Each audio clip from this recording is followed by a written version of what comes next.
예수님은 누구신가? 10번째, 나는 참 포도나무다. 할렐루야. 오늘도 이 귀한 주일 여름비와 같은 은혜를 사모하며 이 자리에 나온 여러분을 주님의 이름으로 축복합니다.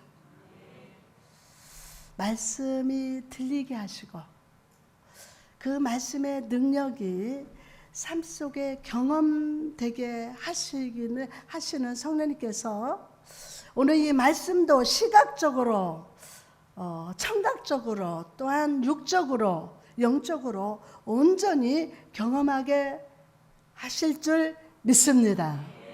아멘. 저는 사남매의 엄마입니다. 저희 품 안에서 환하게 웃던 이 아이들은 이제 47, 45, 41 쌍둥이가 해서 다 넘었고 그래서 아름다운 가정도 이루었습니다. 아이들이 사춘기를 지날 때 저는 때로 방황하고 불안해하던 이 아이들에게 해준 말이 있습니다. 아무리 힘든 일이 있고 너희들 밖에 가서 어떤 잘못을 저질렀어도 집에만 와라.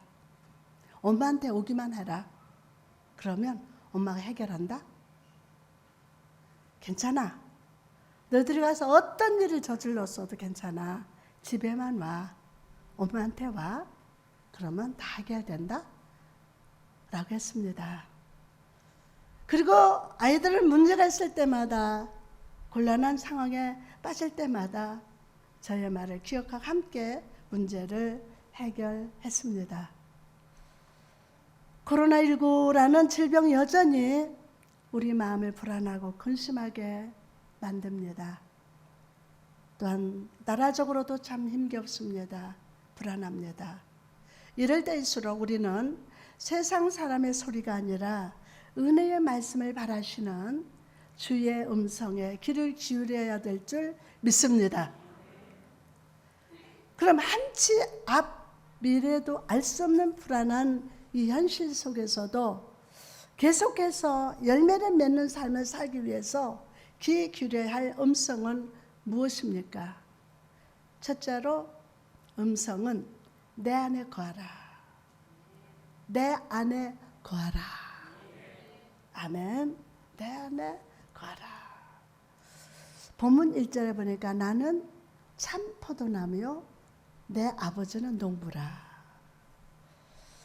지금까지 많은 모습으로 자기를 소개하셨던 예수님께서는 오늘 본문 속에서 내가 참 포도나무이다 라고 말씀합니다.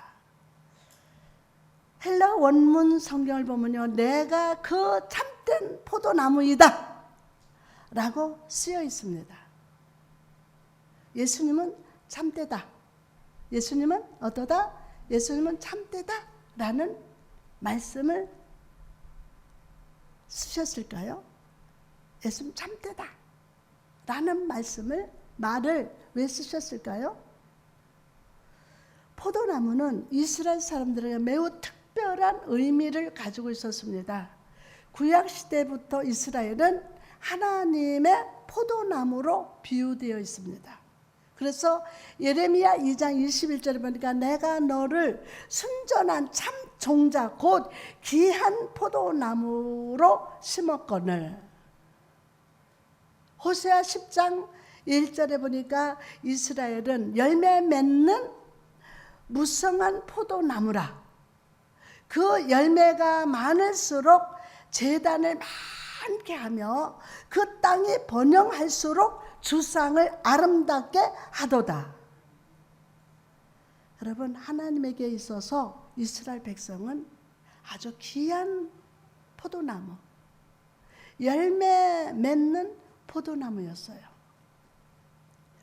그런데 예수님은 스스로를 가리켜서 그 참된 포도나무다 라고 하십니다. 왜 이렇게 말씀하셨을까요?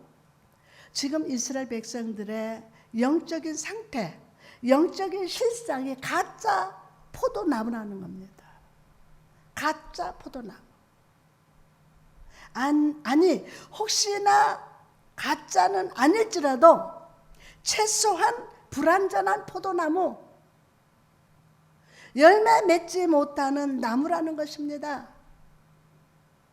예레미야 2장 21절에 보니까 내가 너를 순전한 참 종자 곧 귀한 포도나무로 심었거늘 내게 대하여 이방 포도나무의 악한 가지가 됨을 어찌 됨이냐?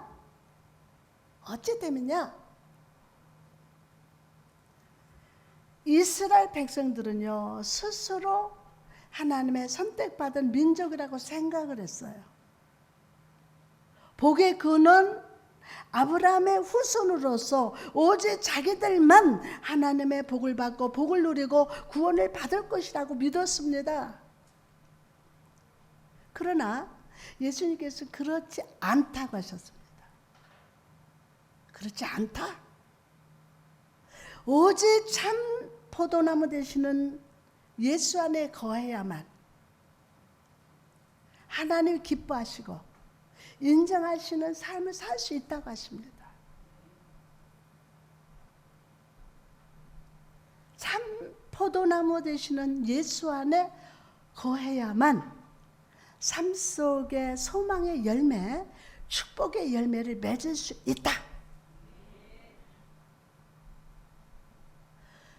누가복음 8장에 보면요, 예수님께서 거라사 광인을 치유하시는 장면이 나옵니다. 예수님께서 그의 삶을 사로잡고 있던 귀신을 내쫓으신 후에 그 모습을 성경이 이렇게 증거하고 있습니다.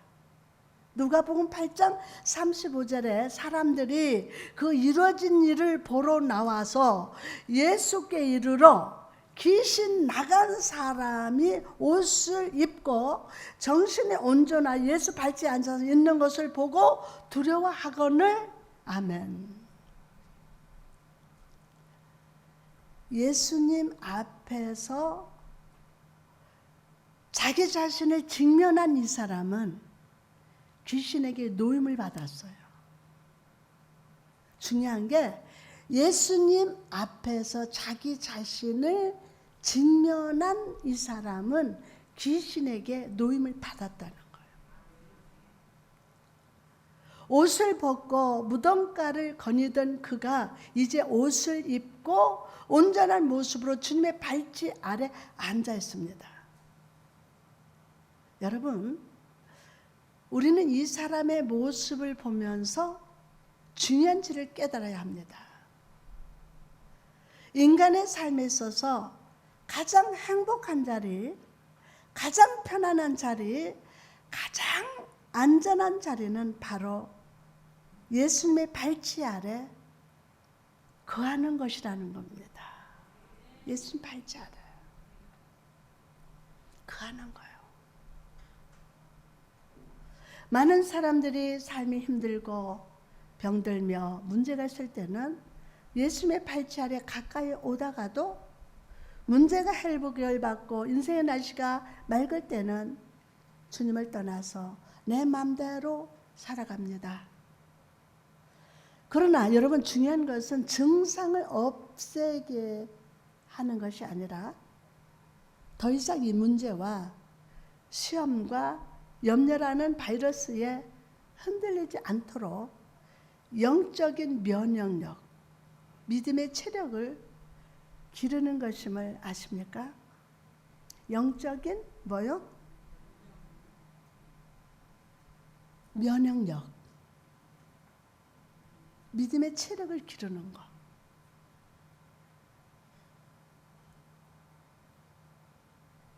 그러므로 저와 여러분 모두는 예수님이라는 나무에 머물기를 기뻐하는 자가 되어야 할 줄 믿습니다. 요한복음 3장 14절에서 15절에 모세가 광야에서 뱀을 든 것 같이 인자도 들려야 하리니 이는 그를 믿는 자마다 영생을 얻게 하려 하심이라. 자, 이 말씀은 불뱀에 물려 죽게 된 자를 위해서 모세가 놋뱀을 딱 장대 높이 달았습니다. 이렇게 딱 높이. 죄를 위해서 예수님이 친히 십자가에 못 박히실 것을 예언한 말씀이에요. 그런데 여기에서 우리가 놓치면 안 되는 중요한 사실이 있습니다. 여러분, 주님께서 십자가에 못 박혀 죽으실 때 사람이 저절로 구원받습니까? 말씀해봐요. 사람이 저절로 구원받습니까? 아니요. 하나님의 말씀을 믿고 이 놋뱀을 본 자가 살아났듯이 예수 그리스도를 믿음으로 바라보는 자만 구원을 받습니다.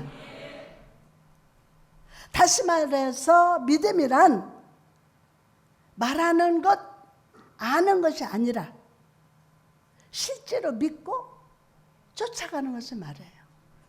말은 청산유수야. 예? 실제로 믿어야 돼요. 오늘 하나님을 믿을지어다. 실제로 믿어야 돼요. 여러분, 이 어려운 시대에 목사님 왜 위로 설교하지 않고 예수님에 대해서 계속 소개하느냐는 분도 있을 거예요. 어렵다. 저 수없이 위로 설교 많이 했어요. 이제 여러분 똑바로 예수님 알아야 돼요. 똑바로 믿어야 돼요. 아멘. 믿음이라는 것은 아는 것이 아니라 지식으로 아는 것이 아니라 실제로 믿고 그분을 쫓아가야 돼요. 다시 말해서 거라사 광인이 예수님 발치 아래 거하기를 원했듯이 마리아가 예수님의 발치 아래 있기를 즐거워했듯이 우리의 삶도 항상 예수님께 시선을 고정하고 예수님과 동행하는 삶이 되어야 한다는 겁니다. 때로는 여러분 힘들 수 있습니다. 고난의 파도는 불어올 수 있습니다. 사단이라는 불뱀이 우리를 날카로운 이빨로 공격할 수도 있습니다. 그러나 그 어떤 상황 속에서도 예수 그리스도를 바라보는 자가 되십시오. 어떤 상황 속에서도 그 환난을 바라보지 마시고 그 질병과 그 귀신의 역사하는 걸 바라보지 말고 예수 그리스도를 바라봅시다.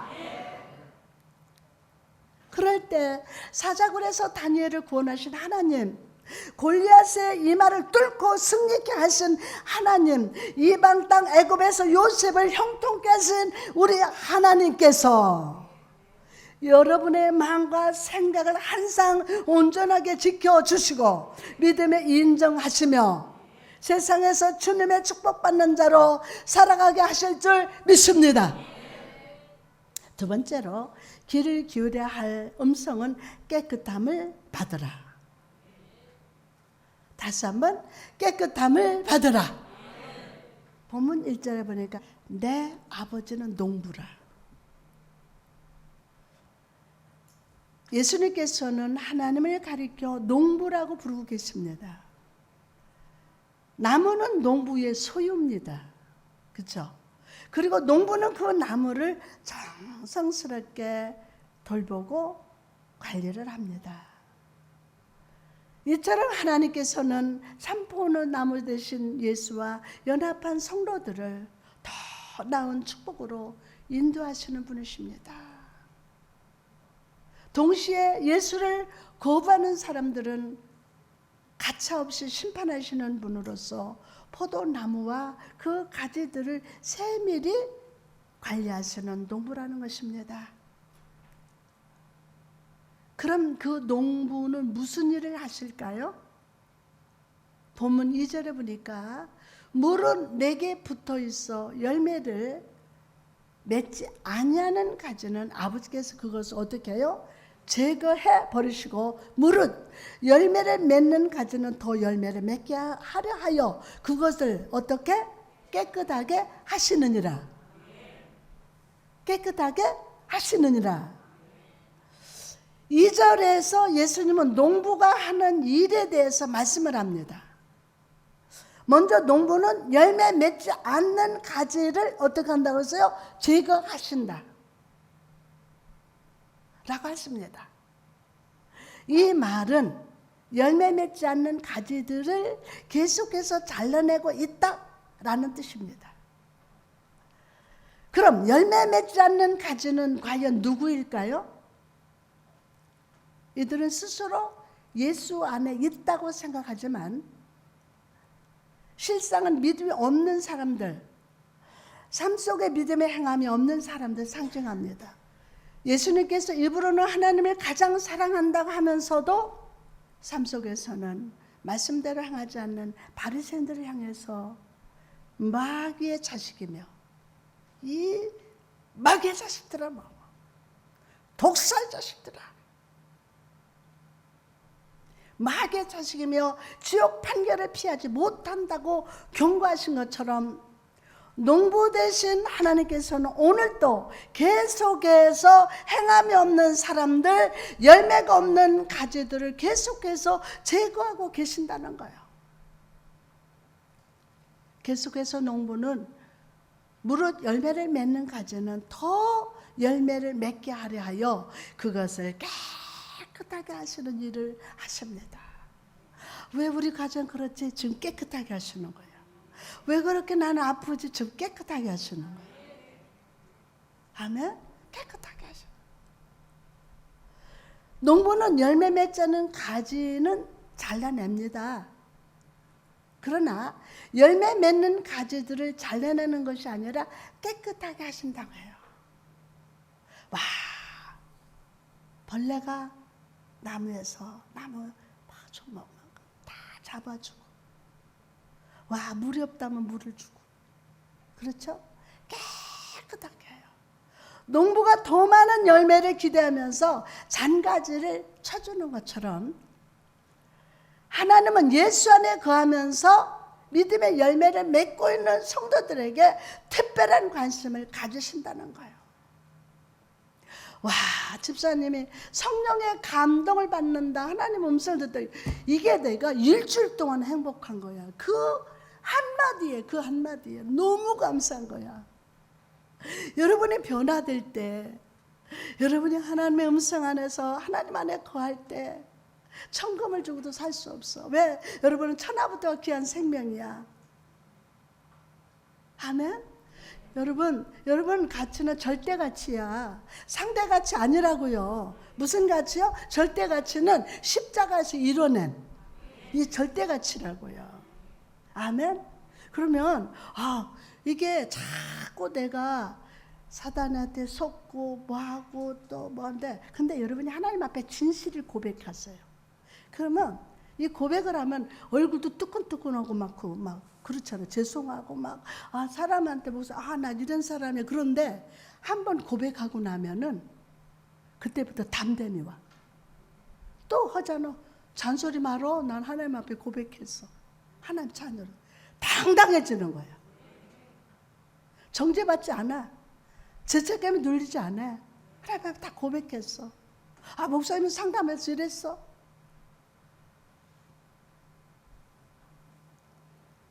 하나님은 예수 안에 거하면서 믿음의 열매를 맺고 있는 성도들에게 아주 특별한 관심을 가지십니다.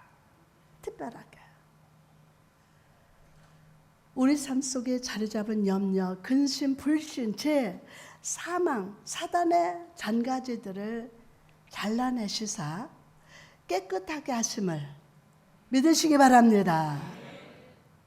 코로나19라는 질병이 여전히 계속되고 있습니다. 많은 사람들은 이 질병이 재앙이라고 생각하지만 저는 이 질병이 예수 안에 거하며 믿음의 열매를 더 잘 맺게 하시기 위한 하나님의 깨끗게 하시는 훈련의 시간으로도 받아들입니다. 여러분, 이럴 때일수록 하나님을 바로 알고 하나님을 잘 믿어야 돼요. 그럴 때일수록 하나님 안에 자꾸 파고 들어가야 돼. 목사님 나 오늘 죄를 져서 교회 아니야. 그럴수록 나와야 돼.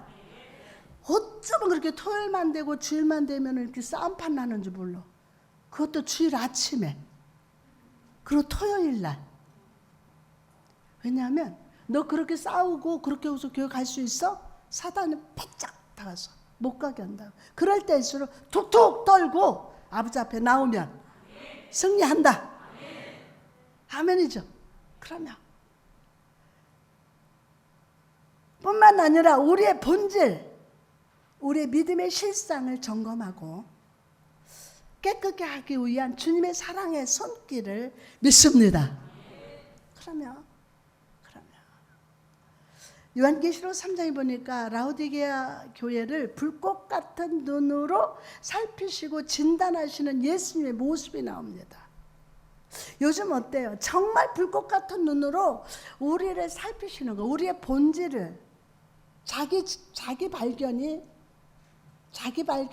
자기 고백, 자기 승리가 있는 그런 시간들인 것 같아요. 그냥 멍하고 두려워하고 그냥 하루하루 보내면 안 돼요. 불꽃 같은 눈으로 살피시고 진단하시는 예수님 모습이 나오는데 주님은 교회를 이렇게 진단하셨어요. 요한계시록 3장 17절에 내가 말하기를 나는 부자라 부유하여 부족한 것이 없다 하나 내 곤고한 것과 가련한 것과 또 뭐 있어요? 가난한 것과 눈먼 것과 벌거벗은 것을 알지 못하는도다. 라오디게아 교인들은요 스스로 잘 준비되었고 잘 입고 잘 보고 있다고 생각했어요. 아, 나는 부유하다. 그러나 주님 보시기에 그들은 가난하고 헐벗고 눈먼 장님과 같았습니다. 그리고 농부 되시는 주님은 이렇게 처방을 주십니다. 내가 너를 권하노니 내게서 불로 연단한 금을 사서 부유하게 하고 흰옷을 사서 입어 벌거벗은 수치를 보이지 않게 하고 안약을 사서 눈에 발라 보게 하라. 주님께서는 우리에게 세상이 말하는 부유가 아니라 영적으로 부유한 자가 되어야 한다. 다시 한번 영적으로 부유한 자가 되어야 한다 라고 말씀하세요. 영적으로 부유한 자. 저는 요즘 성도들을 기도하는 거는 영적 육적으로 건강 주시고 참 힘든 세상에 살고 있지만 영적 부자 되게 하옵소서. 때로 하나님 말씀은 쓸 수 있어요. 시큰투투할 수도 있고 여러분 입맛에 맞지 않을 수도 있어요. 그러나 여러분 다 먹어봐. 다 약이 된다. 그러면 주님께서 우리에게 세상이 말하는 부유가 아니래요. 영적으로 부유한 자가 되어야 한다고. 영적으로. 저 선포합니다. 영적으로 부자가 될지어다. 그럼 이 영적인 부유는 어떻게 옵니까? 바로 불로 연단한 금. 다시 말해서 시험과 고난, 연단의 불을 통해서 온다고 말씀합니다. 여러분 하나님께서는 우리의 삶에 때때로 시험과 고난, 염려와 고통의 시간을 주십니다. 그래서 인생의 고개를 넘어서 갈 때에 예수님 손잡고 같이 가보자. 할렐루 할렐루 할렐루야 할렐루 할렐루 할렐루야. 가다가 힘들면 쉬어가더라도 성령님 손잡고 같이 가보자.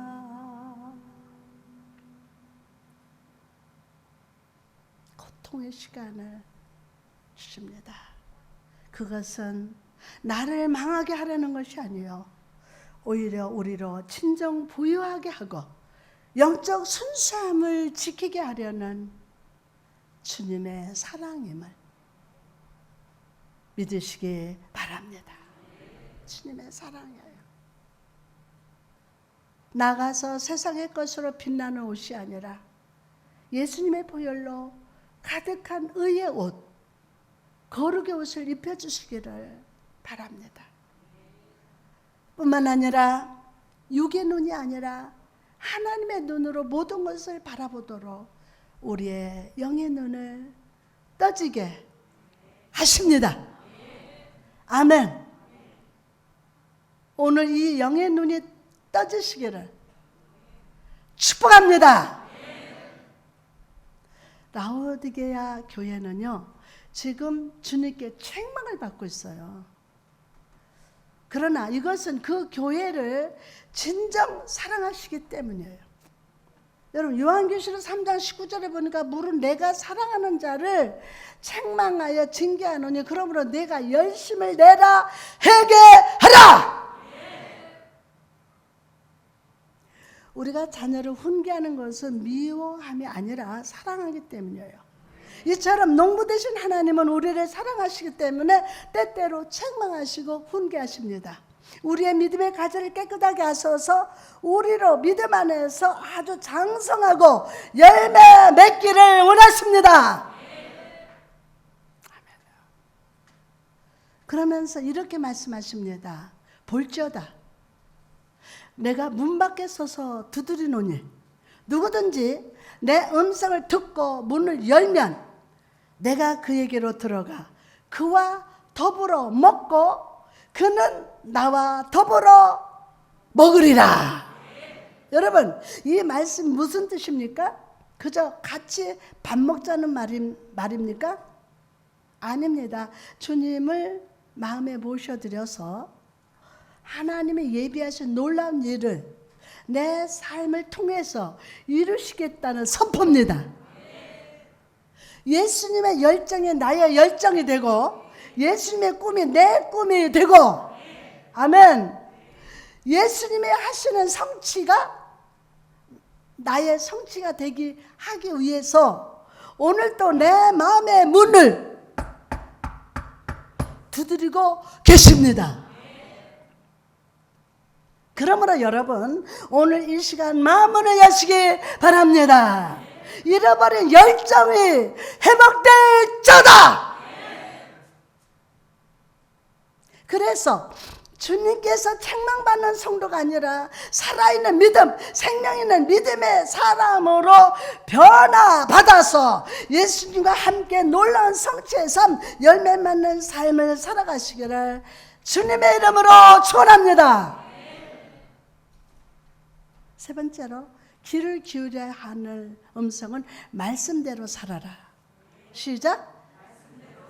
말씀대로 살아라. 본문 3절에 보니까 너희는 내가 일러준 말로 이미 깨끗하여졌으니, 이 말씀은 예수님의 말씀으로 제자들은 이미 구원받았다는 뜻입니다. 이미 구원받았다. 그런데 여러분, 저는 이 말씀에서 우리는 깨끗함이라는 단어를 주목하고 싶습니다. 깨끗함.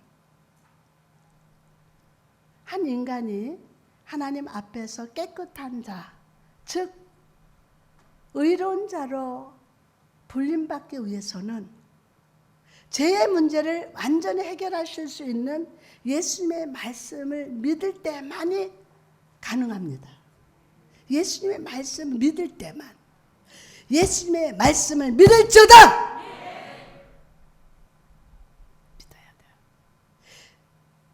로마서 1장 17절에 복음에는 뭐가 나타나서 하나님의 의가 나타나서 믿음으로 믿음에 이르게 하나니 기록된 바 오직 의인은 믿음으로 말미암아 살리라 함과 같으니라. 자, 그럼 말씀을 믿는 것이 무엇입니까? 여러분, 말씀을 믿는 것이 뭐예요? 그것은 귀로 말씀을 듣는 수준을 넘어서는 거예요. 귀로 듣는 것을 넘어서는 거예요. 그 수준을 넘어서는 거예요. 말씀을 많이 들어서 그 내용을 머릿속으로 외우고 있는 수준을 넘어서는 것입니다. 말씀으로 깨끗하게 된 자는 예수가 그리스도이시며 하나님의 아들이심을 믿습니다. 내 인생의 주인이 예수 그리스도가 되심을 삶으로 고백하는 사람이 됩니다. 주일에 선포되는 이 말씀이 목사의 입술이 말이 아니라, 잘 들어보세요, 목사의 입에서 나오는 말이 아니라 임마누엘 예수 그리스도의 말씀임을 믿는 사람임을 믿으시기 바랍니다. 하나님의 말씀을 오늘 받는 자는 믿을저다. 그러므로 여러분, 내가 예수 그리스도를 믿어서 구원을 받았다는 사실로 만족하지 마십시오. 오병이어의 기적을 보고 예수님을 따라 다녔던 사람들처럼 믿음 생활하지 마십시오.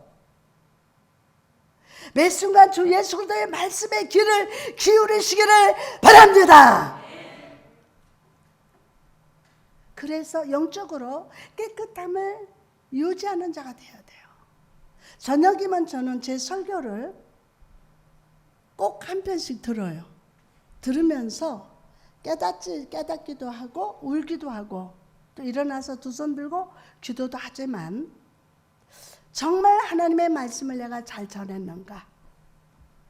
똑바로 잘 전했는가? 이것을 발견해요. 다른 사람 설교도 들으면 은혜 되겠지만 내가 고칠 건 고쳐야 되거든요. 날마다 변화돼야 돼요. 날마다 고치고 날마다 새로워져야 돼요. 옛날에 받은 은혜 가지고 오늘 내가 설교하면 안 돼요. 오늘 주시는 하나님의 은혜로, 성령의 감동으로 오늘 전할 때에 오늘 주신 은혜가 여러분에게 내 잔이 넘치도록 부어주실 것을 믿으시면 아멘 합시다. 아멘. 매 순간 주 예수 그리스도의 말씀에 귀를 기울이십시오. 그래서 영적으로 깨끗함을 유지하는 저와 여러분이 됩시다. 사도행전 17장에 보니까 사도 바울이 데살로니가를 떠나서 베레아로 가는 장면이 나옵니다. 3일이나 긴 시간 동안 걸어오느라 피곤했음에도 바울은 해당으로 들어가서 복음을 전했어요. 이 바울의 복음을 듣고 있는 베레아 사람들의 모습을 성경이 이렇게 증거하고 있습니다. 사도행전 17장 11절 보니까 베레아에 있는 사람들은 데살로니가에 있는 사람들보다 더 너그러워서 간절한 마음으로 말씀을 받고 이것이 그러한가 하여 날마다 성경을 상고함으로. 베레아 사람들은 바울이 전하는 복음을 건성으로 듣지 않았습니다. 오늘 말씀 오늘 들어야 돼. 내일은 아니야. 오늘에 의해서 내일이 있다.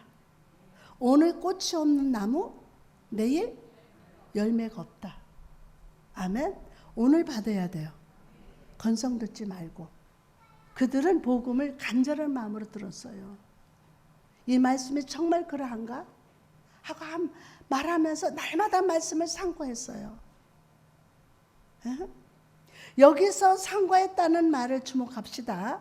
이 말을 상세하고 깊이 생각하고 연구한다는 뜻입니다.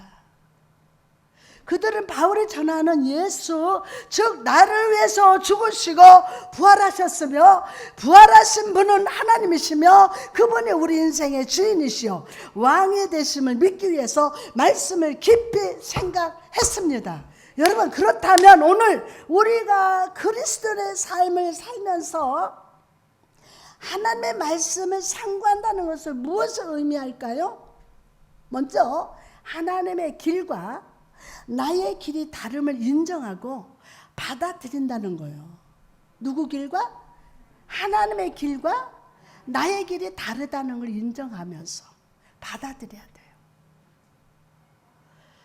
이사야 55장 8절에서 9절에 보니까 이는 내 생각이 너희 생각과 다르며 내 길은 너희 길과 다름이니라.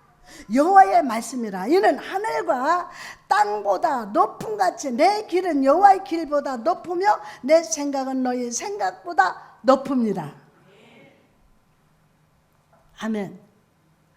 우리는 하나님의 말씀을 나의 생각과 나의 길 속에 맞추려 갑니다. 맞아요. 어? 하나님의 말씀을 나의 생각과 나의 길 속에다 맞추려고 해요. 그러나 말씀을 상고하는 사람은 하나님의 생각과 나의 생각이 다름을 인정합니다. 하나님의 길과 나의 길이 다름을 인정합니다. 하나님의 생각이 우리보다 높고 주의 길이 내가 생각하는 축복의 길보다 높음을 아멘으로 받아들이고, 아멘.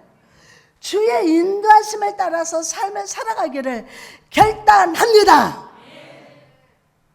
2차 세계대전 중에 있었던 일입니다. 1944년 12월 연합군이 독일군을 무너뜨리려고 6개월 동안 준비한 끝에 가운데 토막 작전을 시도했습니다. 그런데 이 작전은 독일군의 계략 때문에 계속 지연되고 있었어요. 미군으로 위장한 독일군이 트럭을 몰래 타고 연합군 지역에 침투했습니다. 그리고 그들은 폭우가 내리는 밤에 여기저기 돌아다니면서 연합군이 세워놓은 방향 표시판들을 아무렇게나 바꿔놨어요. 결국 이 잘못된 표지판 때문에 연합군은 큰 혼란을 겪었다고 합니다. 악한 사탄은 오늘도 우리 삶 속에 몰래 들어와서 우리 인생의 표지판을 염려의 방향으로, 실패의 방향으로, 불신의 방향으로 바꿔놓고 있다는 것입니다. 그리고 이 표지판을 바라보다가 많은 사람들이 하나님의 길을 찾지 못하고 인간의 길로 가고 있다는 거예요. 하나님의 말씀을 깊이 상고합시다. 그리고 그 말씀의 표지판을 따라갑시다. 그 말씀의 표지판을 따라가야 돼요. 그럴 때 우리에게 향하신 여호와의 인자하심과 형통케 하심을 발견하게 될 줄 믿습니다. 이제 마지막, 말씀을 상고한다는 것은 범사에 주님의 총명을 받게 된다는 거예요. 여러분 삶에도 주님의 총명이 임한다. 아멘. 디모데후서 2장 7절에 내가 말하는 것을 생각해 보라. 주께서 범사야 내게 총명을 주시리라. 아멘. 우리가 하나님 말씀을 날마다 생각하고 묵상할 때 주님께서는 우리 범사에 세상의 지혜가 아니라 주님의 총명으로 채워 주십니다. 이 자리에 계신 여러분 모두 하루 24시간이라는 동일한 시간 속에 사십니다. 그러나 누구나 동일한 시간 속에 살아간다 해도 그 시간의 의미와 시간의 질이 똑같지 않습니다. 똑같은 하루를 살아도 어떤 사람은 후회와 염려와 낙심으로 살아갑니다. 계속 그 시간이 쉬지도 않고 돌아가. 그러나 하나님의 말씀을 묵상한 사람은 시냇가에 심긴 나무와 같아서 그 나무의 뿌리로 주님의 총명을 받아들이면서 살기 때문에 매일매일의 은혜 안에서 범사에 형통한 삶을 살아갑니다. 여러분, 저는 오늘 여러분의 범사에 주님이 주시는 총명으로 충만하시기를 축복합니다. 그래서 여러분이 하는 모든 삶 가운데 은혜가 충만하고 범사가 잘 되고, 다시 한번 은혜가 충만하고 범사가 잘 되고 강건케 되며 형통한 인생을 살아가시기를 주님의 이름으로 축원합니다.